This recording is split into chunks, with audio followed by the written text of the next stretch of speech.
She thought she'd been stood up, that another attempt at love had crumbled before it even began.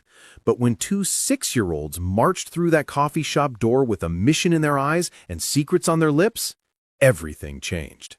They weren't supposed to be there. Their father had no idea. And what they were about to reveal would turn a failed date into the beginning of something neither she nor he ever saw coming. Before we continue, please tell us, where in the world are you tuning in from? We love seeing how far our stories travel. Kayla Emerson checked her phone for the 7th time in 3 minutes. 6:47. 17 minutes late. She sat alone at the corner table of the Maple Avenue coffee shop, her fingers wrapped around a ceramic mug of chamomile tea that had long since gone cold. The autumn warmth that usually made this place feel cozy now felt suffocating.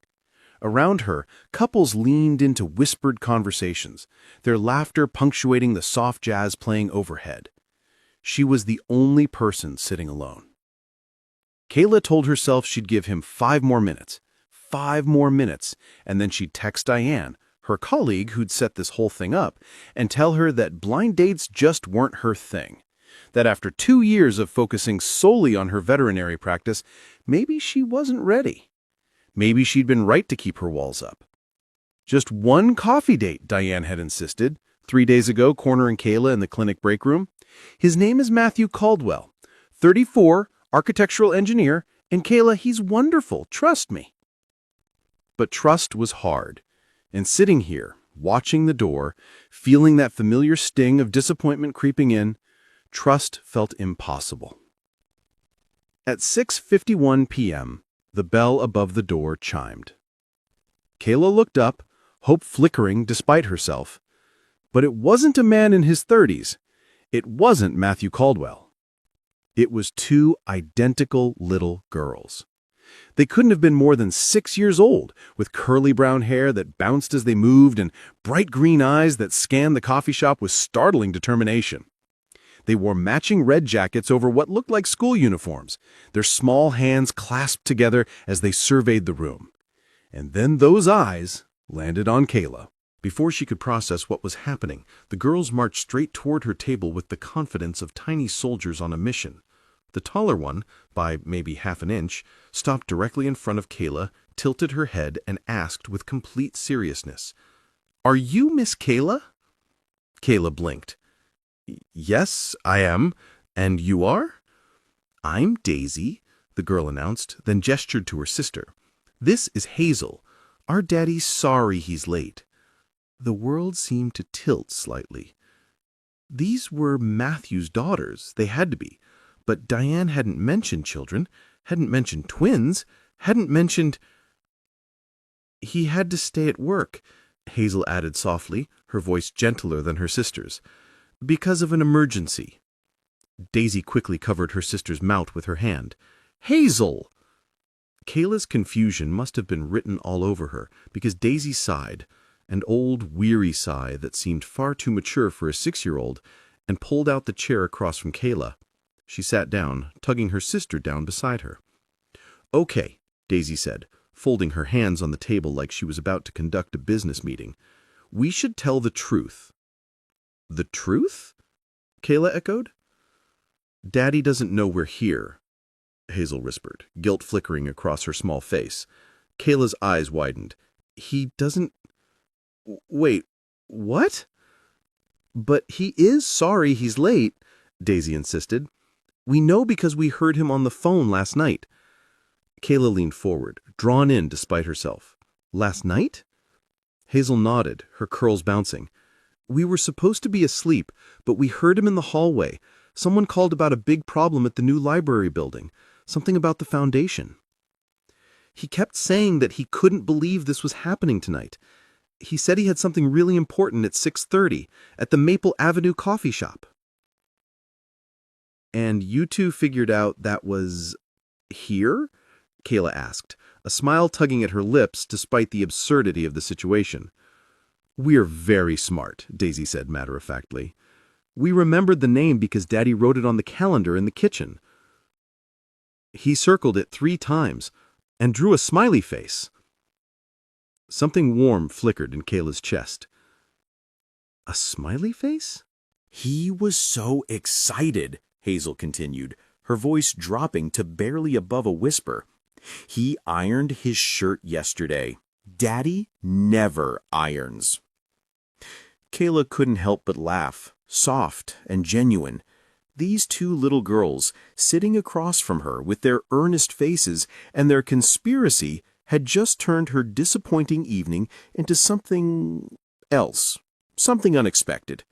So when we heard him say he might be late because of work, we made a plan, Daisy explained. We asked Mrs. Ferguson, she's our babysitter, to bring us here. We told her it was really, really important. Kayla glanced through the window. Sure enough, there was an elderly woman sitting in a sedan parked at the curb, watching the girls with a mixture of bewilderment and patience. When she caught Kayla's eye, she waved. We begged her, Hazel admitted, her cheeks flushing. We might have cried a little. Strategic crying, Daisy corrected firmly. It was necessary. Kayla pressed her lips together to keep from laughing outright. These girls were something else entirely. So, would you like to sit with me for a bit? Maybe have some hot chocolate? Their faces lit up like Christmas morning. Daisy jumped out of her chair and ran to the window, gesturing wildly to Mrs. Ferguson, who sighed but nodded with a resigned smile. When the girls settled back into their seats, Kayla caught the barista's attention and ordered 2 hot chocolates with extra whipped cream. As they waited, she studied Daisy and Hazel more carefully. Beneath their confidence and determination, there was something else, a weight, a sadness that children their age shouldn't carry. So, Kayla said gently, tell me about your dad. Does he go on many dates? The question hung in the air for a moment. The twins exchanged a glance, some silent communication passing between them, and then Daisy shook her head slowly. Never, she said quietly. You're the first one since Mommy went to heaven. The coffee shop noise, the hiss of the espresso machine, the chatter of other customers, the clinking of cups, all of it seemed to fade into the background. Kayla felt her heart clench, her breath catching slightly. When did that happen? She asked, her voice soft. 2 years ago, Hazel said, her small hands fidgeting with the edge of her jacket. Right after we started pre-K. She got really sick really fast. The doctors said it was something with her brain. An aneurysm. The word appeared in Kayla's mind, clinical and cold, but she didn't say it out loud. Instead, she reached across the table and gently squeezed Hazel's hand. I'm so sorry, Kayla whispered. Daddy took care of us all by himself, Daisy said, and there was fierce pride in her voice now. He learned how to braid hair from YouTube videos. YouTube videos? Kayla asked, charmed. He watched them every night for a week, Hazel said, a small smile breaking through her sadness. He messed up a lot at first. My braids were all lumpy. But he kept trying, Daisy added. Now he's really good. The hot chocolates arrived, topped with mountains of whipped cream that threatened to spill over the edges. The girls carefully lifted their mugs, trying to sip without getting cream on their noses. They failed spectacularly, and soon both had white mustaches that made them look like tiny, serious old men. Kayla laughed, and the sound felt good, genuine and light. He makes the best grilled cheese sandwiches, too, Hazel said, licking whipped cream from her upper lip. With 3 kinds of cheese. And he sings to us every night, Mommy's favorite songs. His voice isn't as pretty as hers was, but we don't tell him that. Kayla felt tears prick at her eyes. She imagined this man she'd never met, this Matthew Caldwell, staying up late watching braiding tutorials, determined to give his daughters some semblance of normalcy. Learning to navigate grief while still showing up for 2 little girls who needed him to be everything. Daddy was really nervous about tonight, Hazel confided conspiratorially. He tried on 4 different shirts. 4? Asked Kayla, charmed. And he practiced what to say in the mirror. We weren't supposed to be watching, but we peeked through his bedroom door. What did he practice saying? Daisy straightened up and deepened her voice in an attempt to sound like her father. "Hi, I'm Matthew. Nice to meet you." She shook her head dramatically. "Hello, Kayla. I'm Matt." Then again, "Kayla, hi, I'm Matthew Caldwell." "He finally just said a bad word," Hazel whispered, her eyes going wide, "and decided to just be himself."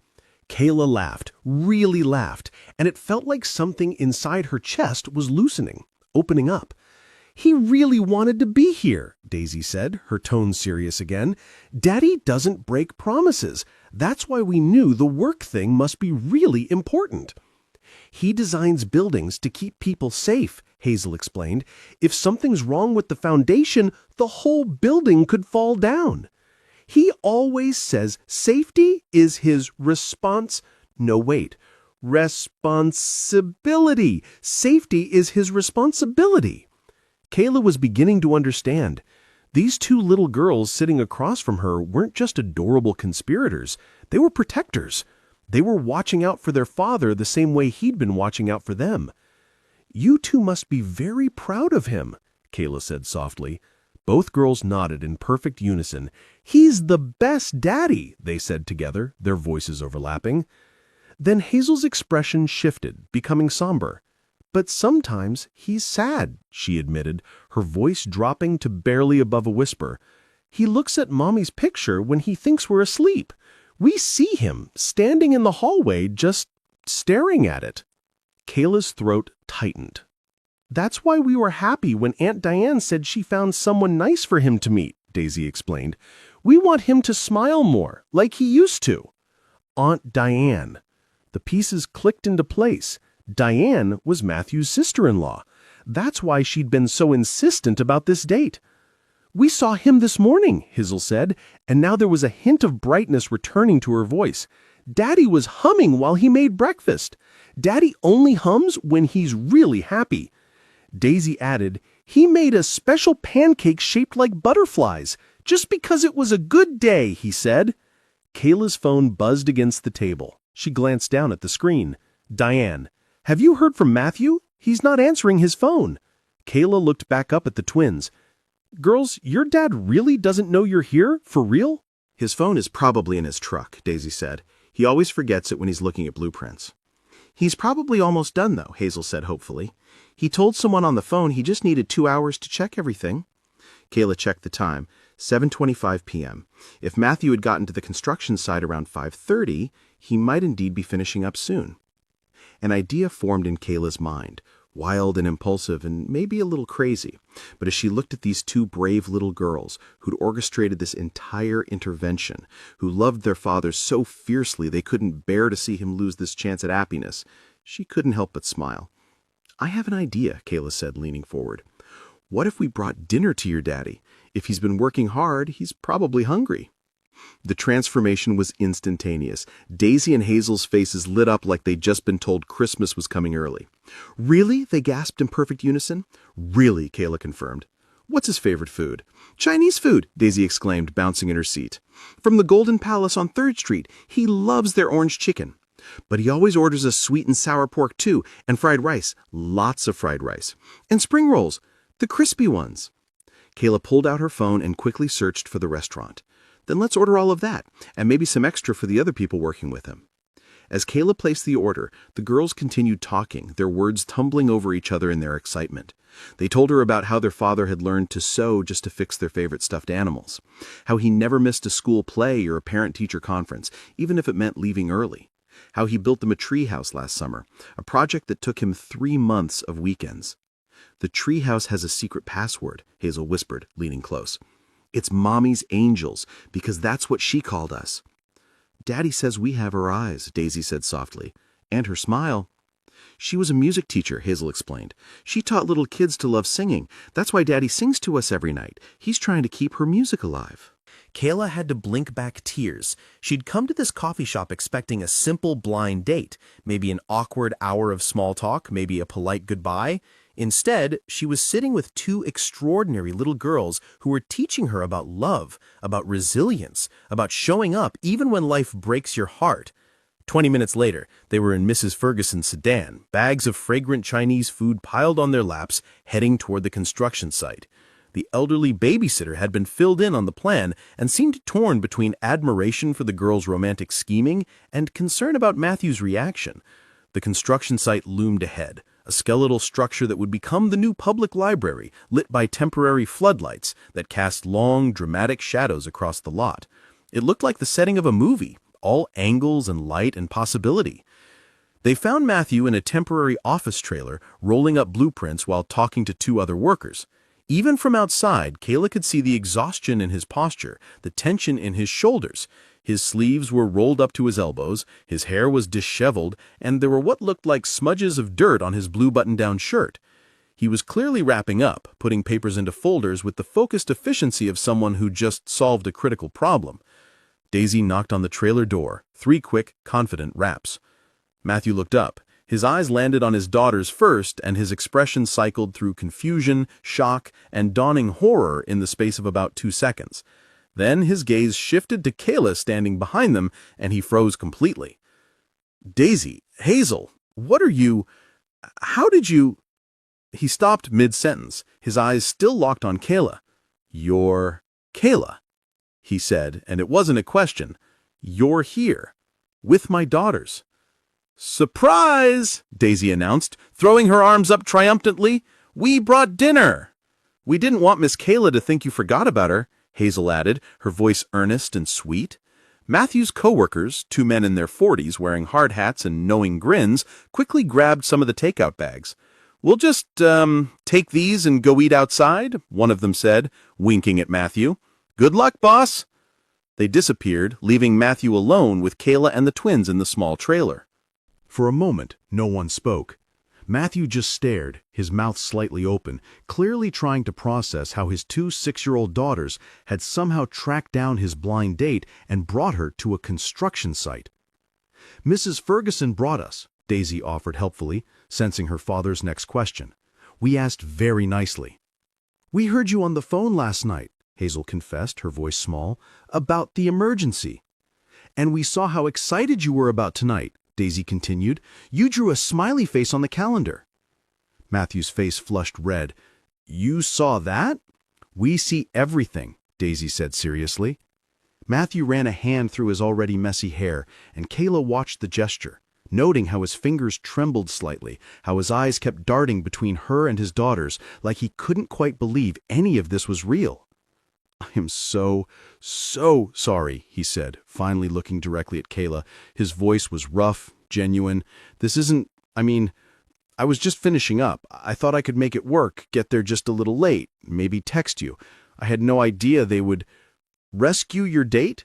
Kayla offered, a smile playing at her lips. "We didn't rescue it," Daisy protested indignantly. "We caught it." "The date was getting away," Hazel explained with utmost seriousness. Despite his obvious embarrassment, Matthew laughed. A real, genuine laugh that transformed his entire face. The exhaustion melted away, replaced by something warmer, lighter. Kayla saw it. The man his daughters described. The one who made butterfly pancakes and learned to braid hair and sang lullabies even when his voice cracked. "My little rescuers," he said softly, pulling both girls into a hug. They wrapped their arms around his waist, and for a moment the 3 of them were their own complete unit. When Matthew straightened up, he looked at Kayla again, and this time there was vulnerability in his eyes. "I understand if you want to forget this ever happened. Having your blind date crashed by 2 6-year-olds and turned into a construction site dinner with sawdust and emergency foundation repairs wasn't exactly the plan." Kayla looked at Daisy and Hazel, who were watching her with identical anxious expressions, their small hands clasped together tightly. She thought about the past hour, about hot chocolate and whipped cream mustaches, about stories of YouTube braiding tutorials and 3-cheese grilled cheese sandwiches, and a man who circled a date on his calendar with a smiley face because he was allowing himself to hope again.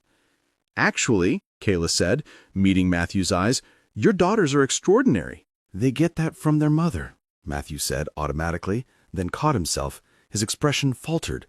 I mean, I didn't mean to. It's okay, Kayla said gently. They told me about her. She must have been wonderful. Something shifted in Matthew's face. The defensiveness, the fear of judgment, it softened. She was, he said simply. She would have laughed so hard about this, the girls staging a romantic intervention. Daddy, Hazel tugged on his sleeve, the orange chicken's getting cold. And Miss Kayla probably hasn't eaten either, Daisy pointed out pragmatically. Matthew looked down at the bags of food, then back at Kayla. Would you like to have dinner here? I mean, it's not the coffee shop and there's sawdust everywhere, but I'd love to, Kayla interrupted, and she meant it. They cleared a space on the desk, pushing aside blueprints and clipboards. Matthew found some paper plates in a supply cabinet, apologizing for the lack of proper dinnerware. As they spread out the Chinese food, the girls chattered excitedly, telling their father about their adventure while he shot Kayla apologetic looks that gradually transformed into something else: gratitude, wonder, tentative hope. So you really practiced your introduction 4 times? Kayla teased as she spooned fried rice onto her plate.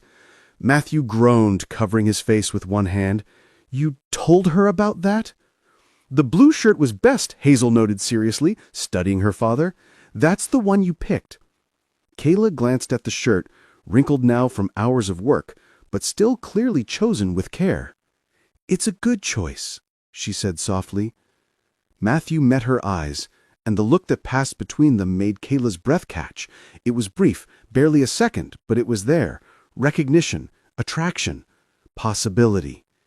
Daddy, Hazel said suddenly, breaking the moment, are you going to ask Miss Kayla on another date? A real one this time? Will you actually show up on time? Daisy added helpfully. Matthew nearly choked on his spring roll. Girls, I like pancakes, Kayla said casually, her eyes twinkling. I hear someone makes them in funny shapes. The twins gasped in perfect, delighted synchronization. Yes, Daddy, ask her to Saturday pancakes! Matthew looked at Kayla, and there was something raw and hopeful in his expression that made her heart skip. Would you like to come for Saturday morning pancakes? He asked. I promise I'll actually be there this time. No foundation emergencies, no disappearing acts. 8 o'clock? Kayla suggested. 8 o'clock, and I'll even wear the blue shirt. It's a date, Kayla said. Behind Matthew's back, Daisy and Hazel high-fived each other with barely contained glee. Mission accomplished, Daisy whispered to her sister. But not quite quietly enough. I heard that, little conspirator, Matthew said, reaching over to ruffle her hair affectionately. Saturday morning arrived with golden autumn sunlight streaming through the kitchen windows of Matthew Caldwell's house. Kayla stood on the front porch at exactly 7:58 a.m., suddenly nervous in a way she hadn't been at the construction site. Before she could knock, the door flew open. You came! You came! You came! Daisy and Hazel shrieked in unison, still in their matching pajamas. They grabbed Kayla's hands and pulled her inside with surprising strength for such small humans. We've been waiting since 7 o'clock, Hazel confessed breathlessly. Daddy said we couldn't wake you up by calling, but we wanted to. The house smelled like butter and vanilla and coffee, warm and lived in and welcoming. Children's drawings covered the refrigerator. A basket of clean laundry sat on the couch, half folded. School backpacks hung on hooks by the door.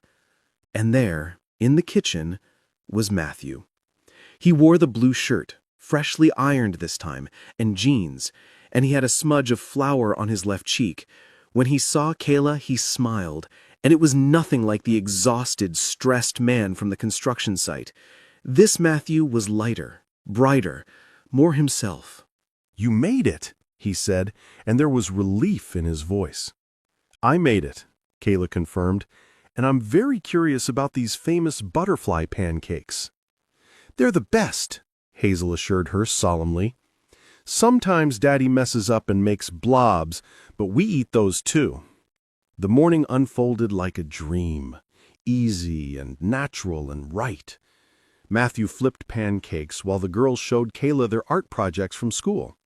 They ate at the kitchen table, sticky syrup covering small fingers and laughter filling the spaces between conversation. Kayla watched Matthew with his daughters, the way he wiped Hazel's face without her even asking, how he cut Daisy's pancakes into smaller pieces even though she insisted she could do it herself. The softness in his eyes when he looked at them. After breakfast, Hazel appeared at Kayla's side with a hairbrush and a hopeful expression. "Daddy's braids are good, but could you try?" Kayla's heart melted. "I'd love to." She sat on the couch with Hazel between her knees, gently brushing out the little girl's curls. Across the room, Matthew stood at the kitchen sink washing dishes, but Kayla could feel him watching. When she glanced up, their eyes met, and something passed between them. Something tender and significant. He'd let her into his daughter's world. This moment, this simple act of braiding a little girl's hair, it meant something. "Your braids are pretty," Hazel said softly when she finished. "Not as good as Daddy's," Kayla said loyally. "Maybe just as good," Hazel admitted with a shy smile. Daisy appeared then, bouncing on her toes. "Can we show Miss Kayla the treehouse?" Matthew glanced to Kayla, a question in his eyes. "If you want to see it. Fair warning, it's just a treehouse. The girls make it sound like a castle." "It is a castle," Daisy insisted indignantly. Outside, the autumn air was crisp and perfect. The treehouse sat in a large oak tree in the backyard, weathered wood with a rope ladder and a small window. Matthew had clearly built it with his own hands. It wasn't fancy or professional, but it was sturdy and loved. "You have to know the password," Hazel whispered to Kayla at the base of the tree. Kayla nut down to the girl's level. "What's the password?"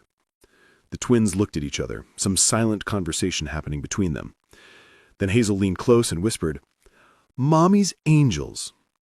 "Mommy's angels," Kayla repeated softly, feeling the weight of being trusted with this sacred thing. The girls beamed and scrambled up the rope ladder. Kayla followed, with Matthew climbing up behind her. Inside, the treehouse was small but cozy. Cushions lined the floor, drawings covered the walls, mostly butterflies and rainbows. And in one corner, carefully placed, was a small framed photo of a beautiful woman with green eyes and curly brown hair. "That's Mommy," Daisy said simply. Kayla's throat tightened. She was beautiful. "Daddy built this the summer after she died. He worked on it every weekend. We helped sometimes, but mostly we just watched." Matthew's voice was quiet when he spoke. "I needed to build something. Something that would last. Something they could have that was permanent."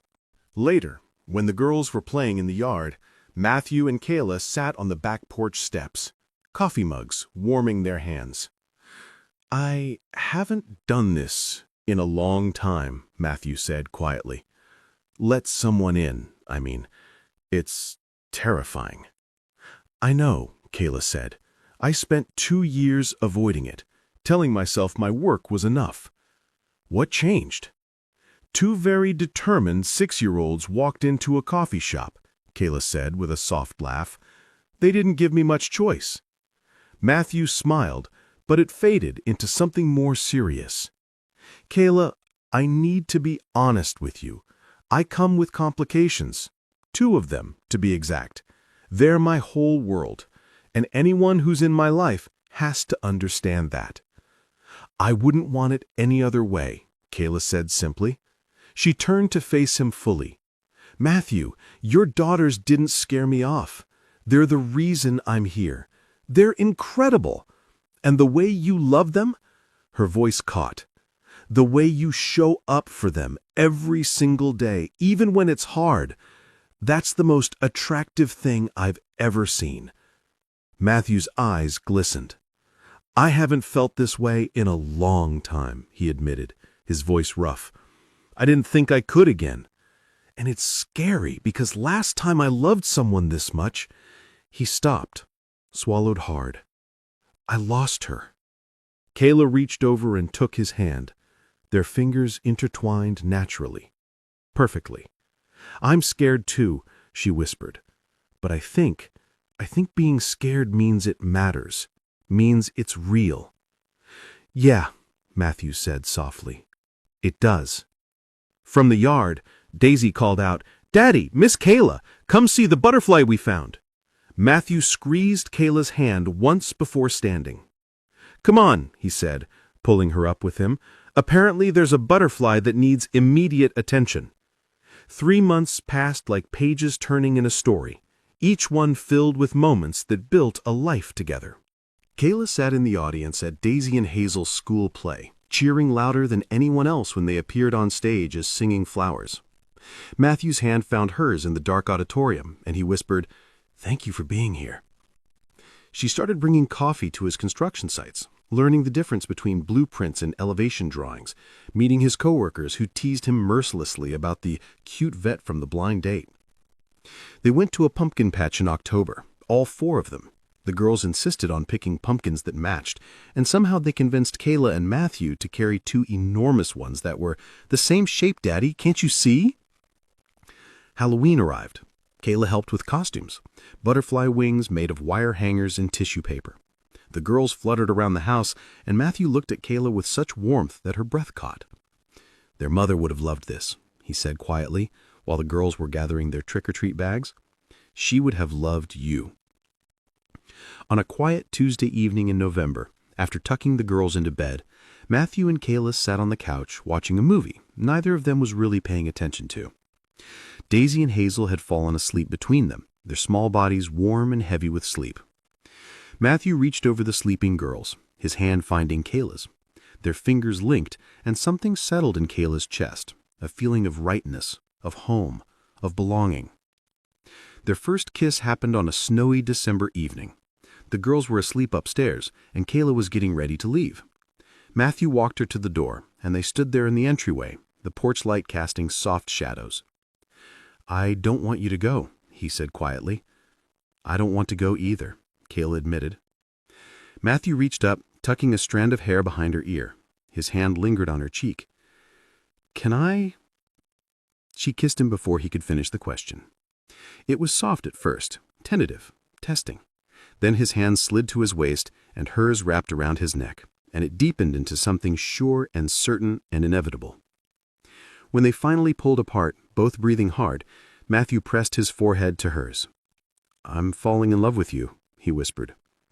"I'm already there," Kayla whispered back.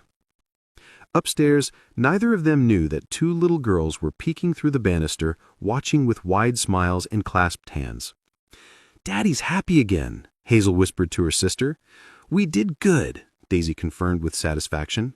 6 months after 2 little girls walked into a coffee shop on a mission, Matthew Coldwell stood at the door of that same coffee shop with a small velvet box in his pocket and his heart pounding so hard he thought it might break through his ribs. The girls were with Mrs. Ferguson, allegedly having dinner and movie night, but really waiting by their phones for the text that would tell them to come. Matthew had told them his plan 3 days ago. Daisy had cried. Hazel had hugged him so tight he couldn't breathe. Both had insisted on helping him pick the ring, dragging him to 3 different jewelry stores until they found the one that sparkled like Mommy's eyes. Now he sat at the corner table, the exact table where Kayla had sat alone 6 months ago, and waited. When Kayla walked through the door, she looked confused. "Matthew, I thought we were meeting at the restaurant on 5th. "Come sit," he said, gesturing to the chair across from him. She sat, her brow furrowed. "Is everything okay?" "Everything's perfect," Matthew said. His hands were shaking. "I wanted to bring you here, to where it all started." Kayla's expression softened, understanding dawning. "6 months ago," Matthew continued, "I was supposed to meet you right here at 6:30. I was 17 minutes late. I thought I'd ruined everything before it even began." "Matthew." But 2 little girls had other plans. They walked through that door with determination in their eyes and whipped cream on their noses, and they changed my life. Kayla's eyes were already glistening. "They brought me back to life," Matthew said, his voice cracking. "But you, Kayla, you gave me permission to live again, to hope again, to believe that loving someone new didn't mean betraying the love I lost." He pulled out the velvet box, and Kayla's hand flew to her mouth. "You walked into our lives when we needed you most," Matthew said, opening the box to reveal a simple, elegant ring. "You loved my daughters like they were yours. You brought light back into our house. You made butterfly pancakes taste better. You—" He stopped, overwhelmed. "You're my second chance." and I don't want to waste another second of it. Kayla Emerson, will you marry me?" For a moment, Kayla couldn't speak. Tears streamed down her face as she nodded frantically. "Yes, yes, yes, 1,000 times yes." Matthew slid the ring onto her finger with trembling hands. It fit perfectly, just like everything else about them. And then the bell above the door chimed. "We knew it!" Daisy and Hazel burst through the entrance like tiny tornadoes, Mrs. Ferguson trailing behind them with a resigned but happy smile. The girls crashed into Kayla and Matthew, a tangle of arms and tears and laughter. "We knew you'd say yes," Daisy squealed. "We picked the ring," Hazel announced proudly. "Do you like it?" Kayla laughed through her tears, pulling both girls into her arms. "I love it. I love you both so much." "We love you too," they said in unison. Matthew wrapped his arms around all three of them, and in that moment, in the same coffee shop where this had all begun, they became what they were always meant to be: a family. 1 year later, on a perfect autumn Saturday, Kayla stood in a simple white dress in front of 30 people who loved them. The ceremony was small, intimate, held in the same backyard where the treehouse stood. Daisy and Hazel walked down the aisle first, wearing butterfly dresses that shimmered in the sunlight. They carried a single white rose between them, which they carefully placed on an empty chair in the front row. A chair for the mother who couldn't be there, but whose love had shaped the daughters, who would now call Kayla family. When it was time for vows, Kayla's voice was steady, despite the tears on her cheeks. "I came to a coffee shop looking for a date. I found 2 little matchmakers instead.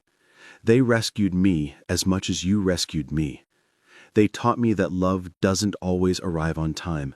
Sometimes it's 17 minutes late, carried in by 2 brave girls who refused to let their daddy's happiness slip away." She turned to Daisy and Hazel, who stood beside her in their butterfly dresses.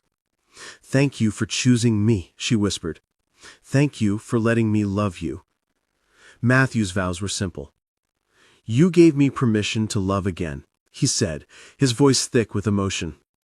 "You taught me that honoring the past doesn't mean sacrificing the future. I love you, Kayla, forever." When they kissed, Daisy and Hazel cheered louder than anyone. At the reception, as the sun set golden over the yard, Kayla found herself standing alone for a moment near the treehouse. She looked up at the structure Matthew had built from grief and determination, and she whispered to the wind, "Thank you for raising such beautiful souls, for teaching them to be brave, for loving them so well that they knew how to recognize love when they saw it. I'll take care of them, I promise." She felt Matthew's arms wrap around her from behind. "She would have loved you," he murmured into her hair. "I hope so," Kayla said. "I know so." They stood there together watching Daisy and Hazel play with the other children at the reception, their butterfly wings catching the last light of day. Sometimes love doesn't arrive on time. Sometimes it's 17 minutes late, carried by 2 little girls who refuse to let it slip away. Sometimes the best things in life come wrapped in chaos and whipped cream and construction site dinner. Sometimes you walk into a coffee shop looking for coffee and walk out with a family. That's the thing about second chances. They don't always arrive the way you expect. But when they do, when you're brave enough to say yes to the messy, unexpected, beautiful possibility of it all, that's when the real story begins.